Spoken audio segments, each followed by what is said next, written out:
وەختتان وەخێر خەڵکە کوردەوار و میروارم لە هەرکوێ هەن ساق و سەلامەت ون.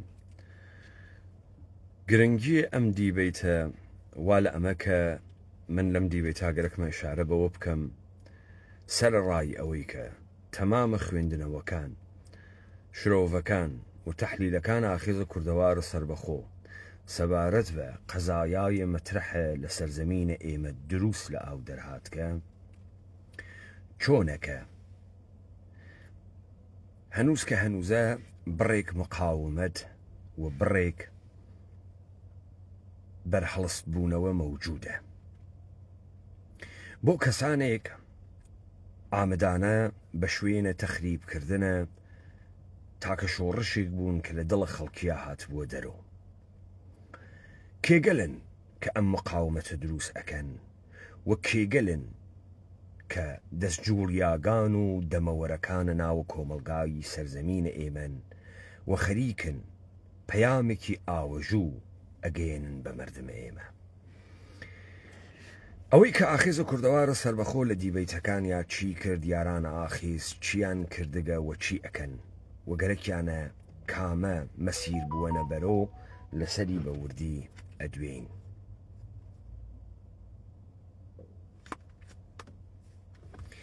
ئێوە شاهد بوون بە گوێرەی خوێندنەوەکان ئێمە و ئیعلامە ئەرتشە کوردانکردن حکوومەتە هەرێمە کوردستان تووشە مەرگە سیاسی بووگات و من ئەمە ئەکەمەوە ئەمڕۆ.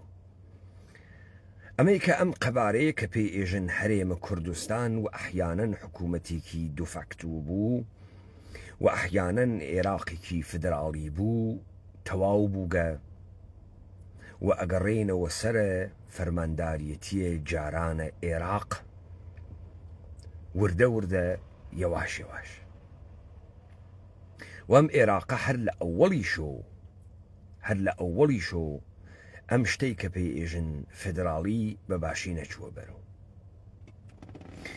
نکتەی دووەم تەحلیلەکانە چۆنیەتیە دەمامە گۆڕینە دەوڵەتە ئێرانی و بازیگەلێ بوو کە دەوڵەتە ئێرانی لەم مەسیرە کردی و ئەوانەی لە بەردەستی بوون و کەرەستەکانە دەستی بوو هەموویان بەکارتێرێت تا مەرحەلەیە ئاخر ئەوەی کە مەدە نەزەری سیبێریەتیە دەرو و پیشانی بە.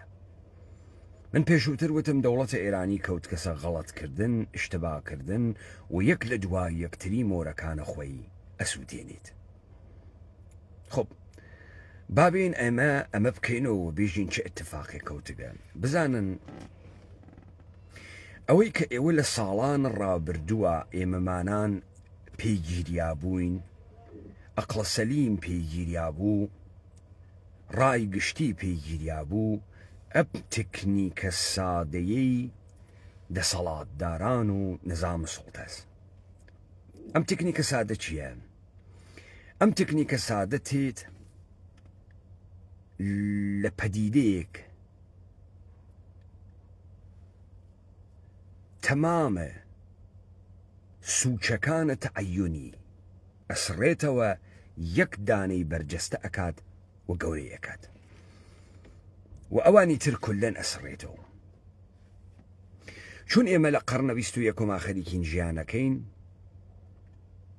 چون ئێمە خەڵکە هەزاری سێین، چون ئێمە لە جەهانە نێئۆلیبراڵیا خەریکین ئەژین، چون ئێمە گەل لە ڕێگەی تەفەکوراتە چەپ و قاچمان خستگە سەناوە مەیدانە مبارزە ئێستا ئالوودەین گشتمان بە نۆرمەکانە نێئۆلیبراڵی و لە دنیای نێئۆلیبراڵیا ئەژین. پێمان وایەکە قاچمان ئێشێ لە زەمین بێت و چاو لە ئاسمان داگرین دەرنەتیجە ئەوەی مادی بێت و زەمینی بێت و لەسەر زەمین بێت گزارش لە حەقایق ئێمە ئەکات، گزارش لە وەهم و خیاڵ و ئەو دنیا و مەتافیزیک و ئەمانە ناکات. ئەمە مەسئلەیەکی دروستە ئەمما ئەتوانێت مەوردە سوءە ئستفادە قەرار بگرێ. بۆ خاترەوەی لەم کولیە کە وتم تێبگەین من بە مەسادیق و تێمەسەری. بزانە ئەحزاب کوردایەتی کەر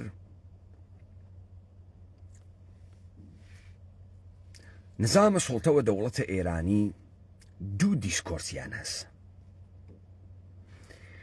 دیسکۆرسی یەکەمیان دیسکۆرسی کارناسە بێلایانە متەخەسسە کە پەروەردەیە کۆمەڵگا و دەوڵەت بووگە کە ئەحیانەن بێ ڕاستیەکان بە خەڵکی بێژێ و ئەم کەسە ئەحیانەن کەسێکی بێلایانە و عیلم بێلایانە و ڕاستی ئێژێ و بێژگە لە ڕاستی ئەیجێتر نایژێ. دیسکۆرسێکی تر دیسکۆرسی خۆیی، دیسکۆرسی ناوخۆیی، ناو بنەماڵەیی و دڵسۆزانەس. دەوڵەتە ئێرانی و ئەحزابە بەرساختە لە هەرچی کەڵگۆرەگرن تا ئەو مەسئلەیە کە کردویانە بە ئیدئۆلۆژی، ئەو فۆرمەی کە دەسی بۆ ئەوەن بیخونجنن. جابێن ئەمە بەڕەسیکەین منزورە ئێمە چییە؟ بزانە ئێمە وەختێ تەکە قازی محەممەد قاسملوو حزب دموکرات پارت دموکرات و کوردستانە عێراق یەکێتی نیشتمانیە کوردستانە عێراق پەکەکە ڕوبەڕوو ئەوینۆ تەکە کۆمەڵێک چیرۆکە دروستکریاگە هدایەت کریاگ تەکە کۆمەڵێک تەسویر ڕوبەڕووی و لە هەمان کات کۆمەڵێک کەسایەتی. ئەم کەسایەتیانە کێن؟ ئەم کەسایەتیانە ئەتوانێت لە پیرەژنێک تا بێوەژنێک، لە مناڵێکی بێناز تا جنازەیەک تا یاد جنازەیەک دوێت، تا بیرەوەریەکانە ئینسانێک کە بە دەوروبەری و جنازە کەوتوێت و گیزەی فیشەک هاتبێت و لە حەزاتە سەرد و دێتەوە بیرم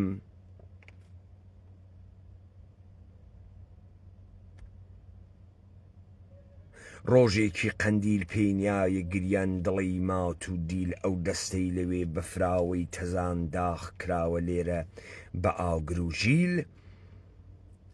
گزارشە بێواسطەیە ئینسانێکی حەقیقی لە مەوقعیەتێکە کە تیا بووگە. مثال وەختەیە ژین ئێمە کۆمەڵە دموکرات پەکەکە پارتی و یەکێتی دروستکراوە دەسە دەوڵەتانە منتەقە دەستگاگە لە ئستیخباراتی و دەوڵەتی ئێرانی. تۆ لەگەڵ کێ ڕوبەڕوو ئەوی تۆ دفاع ئەمانە چییە؟ دفاع کۆمەڵە و دموکرات و پارتی و یەکێتی و پەکەکە چییە؟ دفاعیان ئەمەسە کە کۆمەڵێ ئەندامە خۆیان ڕوبەڕووی تۆ بکەنەوە. ئەم کۆمەڵە ئەندامە ڕوو ئەکەنە ناوە مەردم، کوڕە خەڵکین، ئامۆزاگە خەڵکین، قەومە خەڵکین، ڕفێقە خەڵکین تا بتوانن تەعاتوف و عاتفەی دیگەران بەرامبەر بە خۆیان هەڵسێن. لە هەمان کاتە گزارشێکی واقعی ئەدات لە سەختیەکانە خۆی لە کەژە، لە شاخ و داخە، لە برسیەکانی سکێ تێر سکێ برسی بوون، لە ترس و خەوفەکانی،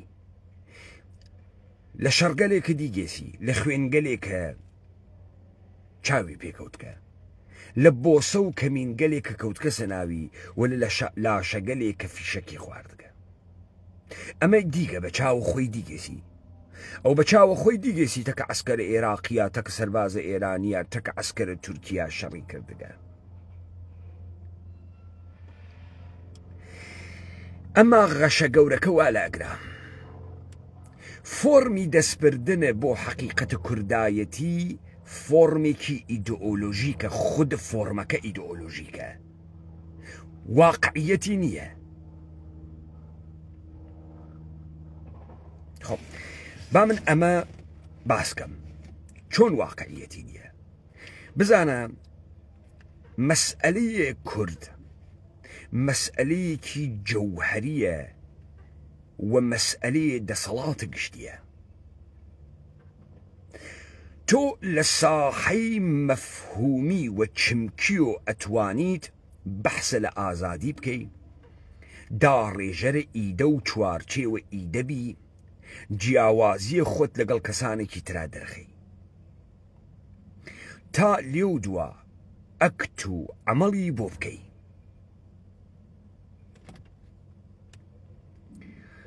بەڵام تۆ ئەمە گشتی حەزبەکەی، یعنی پێداویستیە مێژوویەکان، ئابووریەکان، سیاسیەکان،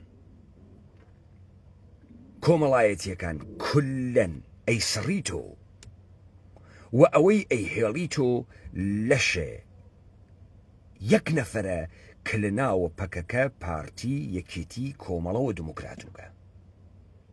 ئەمە تێریت ئەیتێریتە بەرە دووربین قسە بکە. ئەو ئەدوێت لە خاترات و بیرەوەریەکانی لە شەڕە 24 ڕۆژەی سنە، لە هەشتاکانە هەرێمە کوردستانە بۆت ئەدوێت. ئێمەمانانیش پێمان وایە ئەم قسانەم ئاغا ئەیکات قسەگەلێکە کە چوون ئەم لە شەیتیا بووگە بە کەلەی سەرە خۆی دیگێسی بە دوو چاوە خۆی دیگێسی، قسەهایەکی واقعی دروست و ئەتوانێت پێوەرێکی دروست بێت بۆ خوێندنەوەیەکی دروست. هەر ئەم ئینسانیشە خۆی بە قوربانی ئەزانێت، پێی وایە کە دروستترین دەریافتە هەموو حەقیقەتی دنیای لێلایە. چون ئەو لە وەزعیەتە بووگە، ئەو بووگە ترسیاگە، ئەو بووگە تهدیدی مەرگی لەسەراوگە، ئەو بووگە تیکە تیکەکردنە لاشەکانی دیگە. خۆ ئێمە نەمان دیگە. لەگەڵ وەها ئینسانێکە بە هیچ جۆرێک ناتوانی قسەکەی. تەمامە کێشەی ئێمەش ئەمەسە، سەرزەمینە ئێمە بڕێک ئینسانی وای واتیە بەناوە پێشمەرگەی دێرین، پێشمەرگەی کۆن، کوژریاک، بنەماڵەی شەهید، بنەماڵەی قوربانیەکان شەڕ، دیکتاتۆریەت. ئەمانە دەستیان نیاگەسە بینە قاقای کۆمەلگای ئێمە و ئەیخنکێنن. بۆ لەبەرەوەی ئەو قسەیکن واقعیە باوکی لە دەستداگە، دایکی لە دەستداگە، شەڕی کردگە، فیشەک داگیۆپاڵی دەسیە، فیشەک چووگە بەلاشەیە. ڕازەکە ئەمە بە هیچێ ناڕواتە دواوە. کێ ئەمە تەکمیلەکە؟ ئەوانەی کە بەزاهر حیزبی نیەن، بەزاهر دڵسۆز کوردن، کارناسن، پسپۆڕ. ئەم پسپۆڕ و کارناسە ئەو جارتێن لە تەجروبەی حسیە ئەو ئینسانە کە لە ڕێگەی بیستن و دین و تامکردن و لامسە و لەمسکردن و ئەمانەوە دەرکی کردگە تێت دەرکە عینی بۆ دروستەکە. یعنی ئەم واقعیەتە مەفهومی ئەکاتۆ، چمکی ئەکاتۆ، تەوزیحیەدا لە ڕێگەی کۆمەڵناسی وە، لە ڕێگەی سیاسی وە، ئەڕواتە کامە قاڵە بۆ ئەمە چۆن وا بووگە، کێچی بووگە، کێچی کردگە. بۆ لەبەرەوەی بێژێت من سەر ڕای ئەوەی کە لە دەرەوەی لایەنگیری وێسیاگەم خەریکم ڕاستیەکان باسەکەم. دوای ئەمەی کە کۆمەلگای ئێمە گشتی چووگەسە دواوە، دوای ئەمەی کە کۆمەلگای ئێمە ترسیاگە، دوای ئەوەی کە کۆمەلگای ئێمە عاتفە و فرمێسک و خوێن و ئەمانەی بەسەر و زاڵ بووگە، لە پڕێکە ئەمە تێتە ژوورۆ بۆ تۆ.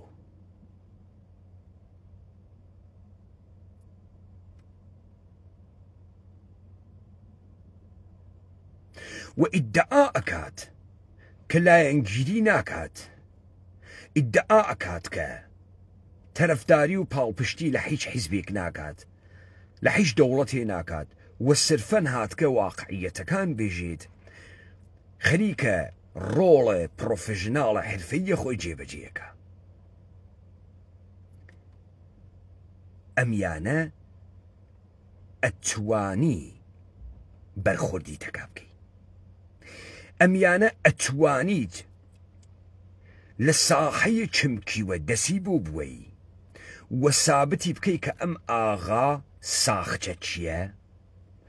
درۆزنە، نەک بێ هەڵوێست نییە هەڵوێستی گرتگە، نەک ئەوەی کە بێلایەن نییە لایانی هەست، درۆکانی غەشەکانی پێدەرخی. چون لە ساحەیە چمکۆ تۆ ئیدەعالە هەست، کە باسە ئازادیەکە تۆ ئیدەعالە هەست، کە باسە بەرابەریەکە تۆ ئیدەعالە هەست، کە باسە ڕێئال پۆلیتیکەکە دەی تاکانە مەوجودن و تۆ ئەتوانی بەڕاحەتی دەریخی ئەم ئینسانە درۆکە. ئەمما لەگەڵ ئەوەی یەکەمە حەجێکە پێ ناکری، دەست ئەکا بە زریکە زریک لە چوارچێوەی ئیدئۆلۆژیکێ وا دنیا ئاوەژوو نیشان ئەدات، خەڵکە تێبەرەدات.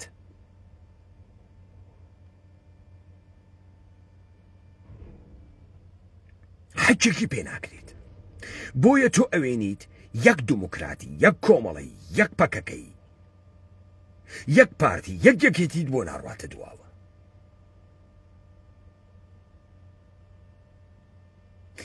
وەلە کێت بۆ ئەڕواتە دواوە؟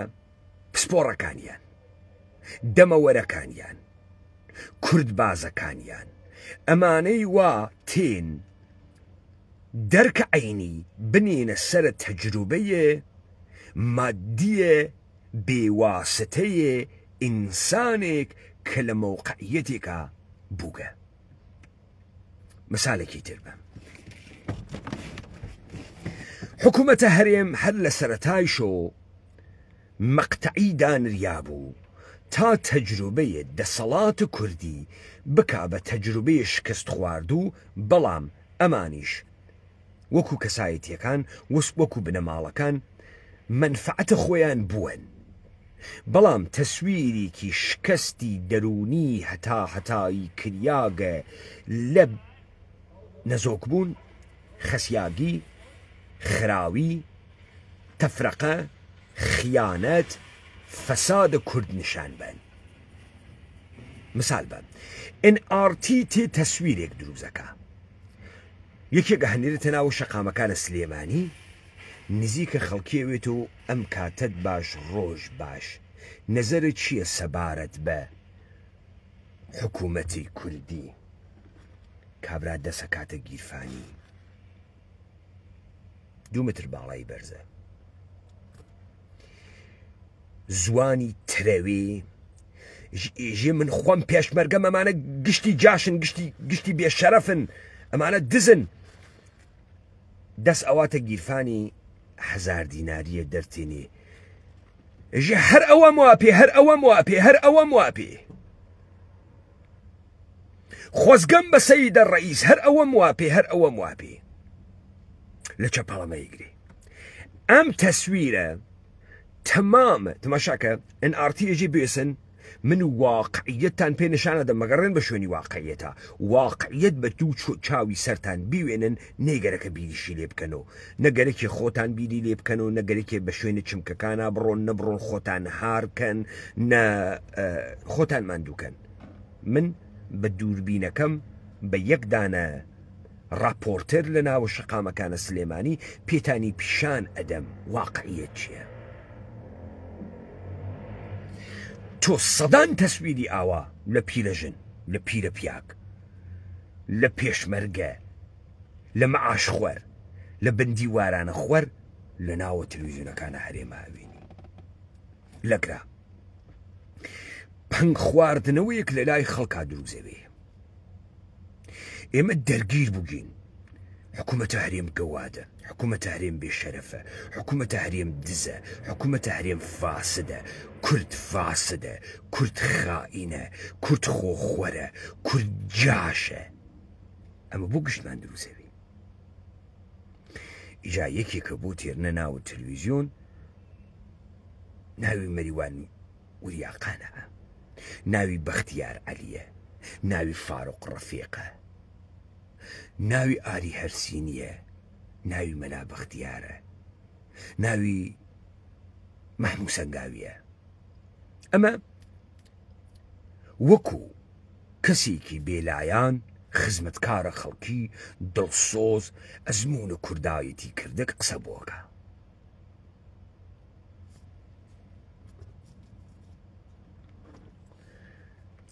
ژە کورد هیچ وەخت تەبانە بووە، لە میرنشینەکانیشە هەروە بوو، خۆمانمان پێ ئیدارە ناکرێ. بەخوا ئەگەر ئەمریکا نەبووایە دەمێک بوو فەشەلی هێنابوو. ئەمەژی ژین کاکە ئەمە خۆی خەریکە وایژێ داخم دیگەران چۆن بێژن.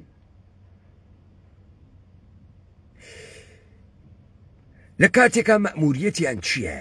مەئموریەتیان ئەمەسە بێژین دەسەڵات بوو کورد نهاتکە. کورد بە دەسەڵات یعنی فاسد، دەسەڵات هەنی کورد نییە. کورد مردمێکی فاسدە. ئەم ئەڕواتە ناوە نەستە ئێمە، ئەمانەمان دیگە ئەوانەیشمان بیست، ئەڕواتە ناو نەستە ئێمە. هەڵسوکەوتە بێ بەچی؟ نەفرەتەکەین لە کورد بوونە خۆمان، نەفرەتەکەین لە دەسەڵاتە گشتیە کورد، و دوژمنمان لە پێشچاو زۆر شیرین و گەورە ئەبێ هەر چەشنە. بەر هەڵستانەوەیەکی دوژمن لە دەروونە ئێمە ئەخەسێت و ئێمە دۆڕاوین. ئیستە تۆ ئەتوانی بڕۆی لەگەڵ کیا قسە بکەی؟ ئاخێز ئەدا لە کێ؟ ئاخێز ئەدا لەو کاوراوە $1000 دیناریەکە دەرتێری لە چەپەڵەمە ئیگرێژیە من پێشمەرگەم ئەمەکەی حکوومەتەکەی مەعاشە کارەبان نییە بەرق نییە ئاو نییە کەی حکوومەتەکەی مەعاشە. ئێمە ئەدەین لەوە ناتوانی بۆ لەبەرەوەی درۆ ناکە نەکارەبایەز نەمەعاش تەواوی هێز نەوەزعەکەی خاسە کلەی سەری ماسیاگە بە دنیای ئەو لیبرالی و مەجیدی مۆڵ $2000 نییە خەرجی کات. تۆ ناتوانانی لەگەڵ ئەمە ڕووبڕوو بوویت. بەڵام ئەمە هیدایەت کریاگە و قسانە بکە. تۆ لەگەڵ کێ ئەتوانی ڕووبەڕوو بوویت و تۆ لەگەڵ ئاری هەرسی نەتوانی ڕووبەڕوو بوویت و تۆ لەگەڵ مەلابەختیارە توانی ڕووبەڕوو بوویت و تۆ لەگەڵ مەریوان وریاقانە ڕووبەڕوو بوویت و چون ئەو گەرەکێسی ئەو ڕەفتارەوە ئەو کاورای کوردە لە شەقامەی کات ئەقڵانیەتی پێ بدات و چمکی بکاتەوە. تۆ لە ئەقڵانیەتە ئەماگریت، لە چمکیبوونە ئەیگریت. بۆ ئەم کوردایەتی ئەمانە تا ئیستە تعریف نەوگەسۆ لەبەرەوەی چمک نەدا بەدەستەوە. ئەمانە نەیانگەرەکە وە نایانەوێت وە نابێت کوردایەتی وە کورد بوون تاریف کرێتەوە. ئەگەر تاریف کرێتەوە ئەو جار تۆ سەنگومەنە ئەوێت بێژی کاکە بە گوێرەی ئەم سەنگومەنە تۆ نەکوردی نەکوردایەتیت کردووە نەکوردایەتی ئەەکەی. چون ئەو وەختە ئێشێ ئەم بێت بیواتە حەوزەیە مەفاهیمە ئەقڵانی تا بۆ تۆ دەرکێکی عینی دروست کات. سوارە بەر تەجروبەیە حسیە تۆ، سوارەوە تەجروبە حسیەکەی تۆ ناڕواتە ناوە وادیە. بزانە تەمامە ئەم مردمە لە ماجەرایە ئینقلاب ژنانە بڕێک تەسویریانە دی. کوڕ کە نیشکسێتە خیابانێ ژێ مەرگ بەر عەلیە خامنەئی ڕووسەریەکەی دەرتێرێ ئەڕەقسێ هەڵەخاتۆ ئەقیژێنێ ئاوا ئەکا کەنیشک ئەڕواتە بەرە هێزە پولیس ئاوا ئەکا کەنیشک ڕووسەریەکەی لاداگە. ئەمە ئیستا ئاتفەی گشتمانی دەرگیر کردەگە. باوکی جانە و مردمە چ قارەمانن، وای ئێران چ زاڵمە، وای بۆی خوێنی لێتێ ئەک ئەم دەرگیرێتەکە حاکمیەت چەنی سەختە، وای حاکمیەت زاڵمە، وای حاکمیەت فیشەکەوە شوێنی، وای حاکمیەت ئەکوژێ، وای حاکمیەت سەربازی هەست. ئەمە دووچی هەست. ئیستا ئێمە گەرەکمانە بزانین ئەمە ئینقلابە یا ئینقلاب نییە. یەکێکە بۆ تێرن لە ڕێپێوانە سنابووگە، لە ڕێپێوانە تاران و ئەسفەهانە بووگە ژ من خۆم و بنەماڵەکەم لێوێ بووکی. ئەمە خەریکە گوزارەشە خۆی لە ئیدراکات حسی خۆیەدا ڕازەکە لەوێ بووە لەوانەیە شەقی وەشاندوێت چەقیشی خواردوێت وەلێ ئەو بەر ئەگرێ بەمەی کە ئێمە وجوهە جۆرا و جۆر دەموچاوی جۆرا و جۆری ئەمەی کە ئەو پێ ئێژێت ڕاپەڕینە ژینا دەرخەین تۆ ئەبێ بە یەک تەسویر هەڕم بڕمە ناوە خیابان دروشمدانە ناوە خیابان ئەمە ئەگرن تێرنیە ناوی ئێران ئینتەرنەشناڵ حسینە قازیانە بۆ بانگەکەن مهدی مەهدەوی و بۆ بانگەکەن عەبەی موحتەدی بۆ بانگەکەن شەهریارە ئاهی بۆ بانگەکەن چوزانم مەسیح عەلی نژادە قومی کولات بۆ بانگەکەن ئەمانتە بۆ بانگەکەن ئیستا ئەمانە کێن ئەمانە پسپۆڕ و کارشناسە بێلایەن بەرامبەر بە دەسەڵات و لایەندار لە بەشە ئینسانی و حەق مافە مرۆڤی و خەڵکە مەزلومن ظاهرەن تەرەفدارە خەڵکە مەزلومن لذا مەجبورن تحلیلێکە ئەیکەن سوارە بەرمەفاهیمە ئەقلی بکەن ئالە گراسە تۆ ئەوێنی ناتوانی تەکە کەنیشکە سنەیەکا دەرکەفی بەڵام بەڕاحەتی ئەتوانی بەیتە ناو دەمە مەهدەوی ئازاد فرەجە سەرەکوهی بەڕاحەتی ئەتوانی بەیتە ناو دەمە مورادە وەیسی چون ئەو کە بە مەحزی واردە مەفاهیمە ئەقلی ئەوێت تۆ ئەتوانی لێبەی سابتی بکەمە نە ئینقلابە سابتی بکەم مەردەمە تەوانی نییە داوای لە یەکەی ئێژی ئینقلابەکەت تەبینی کە ئادەی بڵێ ئەم ئینقلابە بۆ بووە بە ئینقلاب بۆ گەیشتووە بە ئینقلاب بە ڕڤلوشن بۆ ئالەگرا وسکە دەکا هیچ نایژی خۆب تۆ لەگراوێنیم ئاغا درۆ ئەکا ئەمە نەوا لە لایەنە خەڵکی و وا لە لایەنێکی ترۆ کە مەعاشەکەی ئەدات غەشی لێ دەرەخەی درۆی لێ دەرەخەی چاواشەکاری لێ دەرەخەی بێوجدان بوونی لێ دەرەخەی کارمەند بوونی لێ دەرەخەی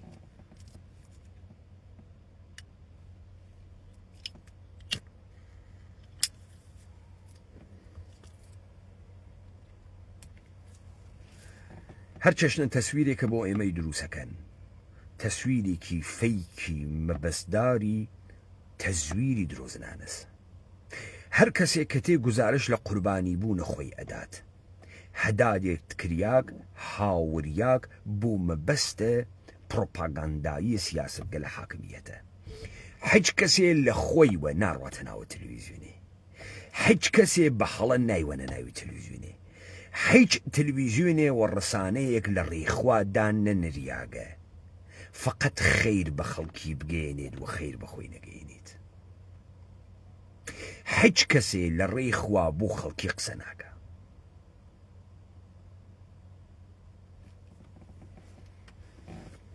ئاخێزە کوردەوارە سەربەخۆ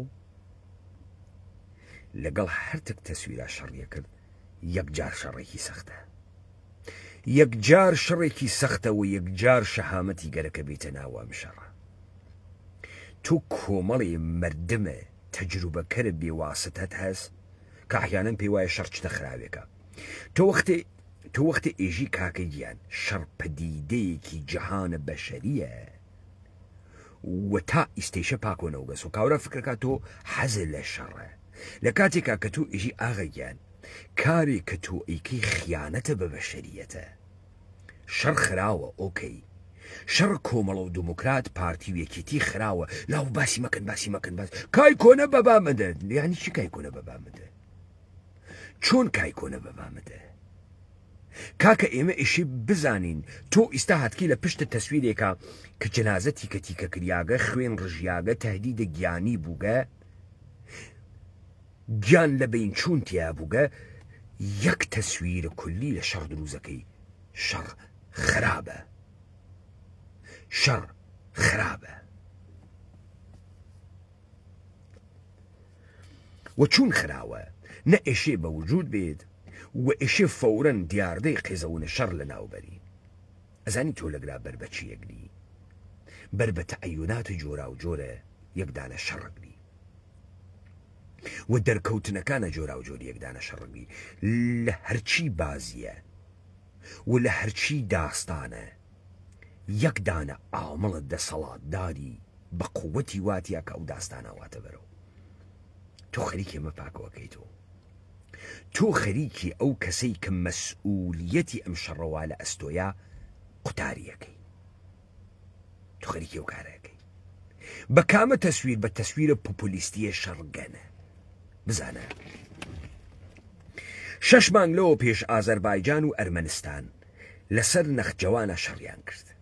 گشتی وتی شەڕگەنە و فرە پیسە و شەڕگەنە و فرە پیسە. ئاگر بەسییان کرد. ئاگر بەسکردن یعنی فقط شەڕ پاکۆکردن، شەڕەکەی. بەڵام تەواوی ئەو شتانەی کە بوو بەهۆی شەڕ لەسەر جێگەی خۆی مایەوە. کێ ئەم شەڕاکە؟ ئیستا ئازەربایجان نەخجەوانی گرتگەسۆ 100 کیلومتر هات کەسە ناو خاکە ئەرمەنستان، شەڕ ڕاگرتگە بێ ئەوەی ملحوڕیە ئازەربایجان و ئیلهام عەلیۆف مەحکوومکەی، بێ ئەوەی کە تاوانەکە خەیتە پایۆ.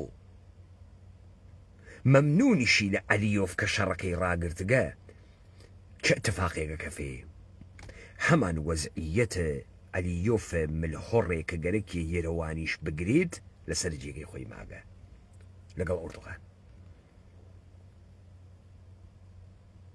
ئەبێ بەچی؟ ئەبێ بەمەی کە هەفتەی ڕابردوو سەر لە نوێ دووبارە شەڕ دەستی پێ کردو، تا ئیستا ئەم جارەیش ئازەربایجان 10 کیلومتری تر بگرێت و دووبارە بێژن شەڕ خراوە. ئازەربایجان لە 200 کیلومتریە ناوە خاکە ئەرمەنستانە بنکەکانی دووبارە دانێتەوە.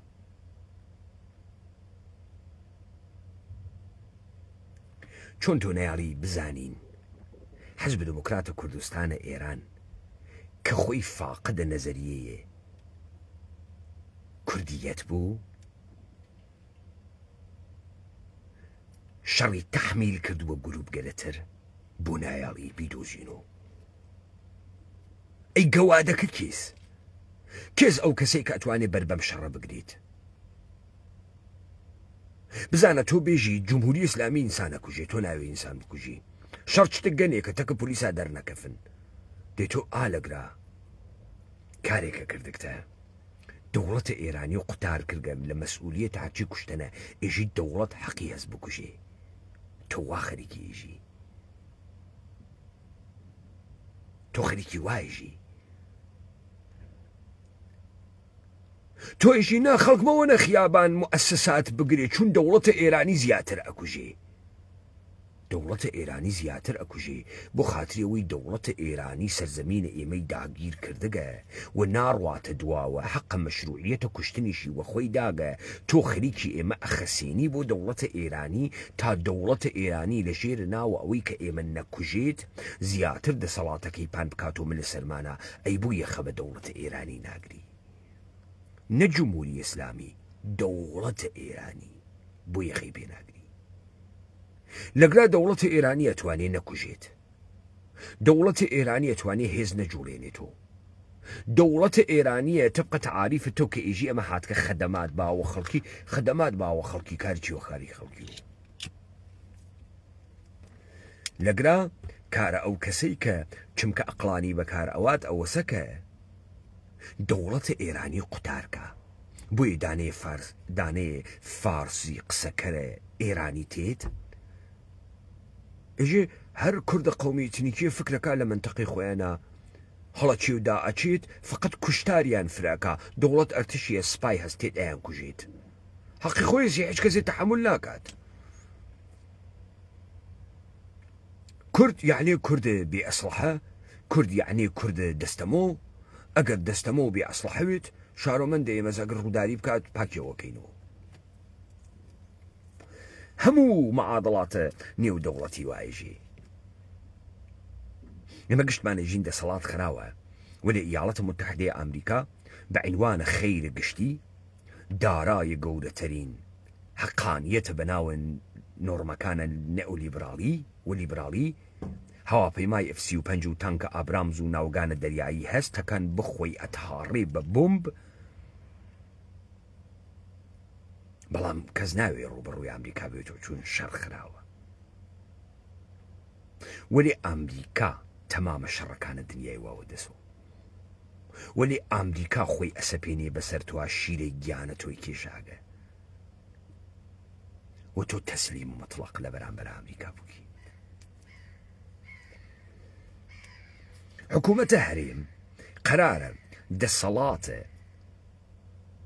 دوفاکتۆی ئیقلیمە کوردستان تەحویل لە بەغابە کاری تەواو بووگە بۆ ئەشێ بڕوا وردە لە حەڕم و بڕم و نەمایش کوردبازی و خودموختاری و فدراڵی و سەروەریە یاسا کاریانگەی بەوەی کە ئەمانە کۆمەڵی فاسد دزن بە یەکۆڕێ ناکەفن وردە گومرەکاتیان تەسلیم کرد هیچ 151 ئەو خاکەیان دەمێکە تەسلیم کردگە تەمامی سەرچاو گەلە داهاتیان تەسلیم کرد ئیستە لە ژێرە ئەوەی کە مەعاشە مەردم نادرێت و ئەڕۆن و بەغا لە ژێرە ناوە ئەوەی کە لەگەڵ یەکتریان ڕێناکەون بەغا تێتۆ و ئەبێ بە مەحافزەی سلێمانی مەحافزەیە ئەربیل ئەمانیشە ئەبن بە شارەوانیە سلێمانی شارەوانیە ئەربیل گشتیشان مەواطنە عێراقین و کەسیش مقاومەتی نییە و کەسیش هەواڵە کوردایەتی ناپرسێ و کەسیش دەسەڵاتە کوردی بۆ مهم نییە و گشتی نەفرەتی لێ ئەکا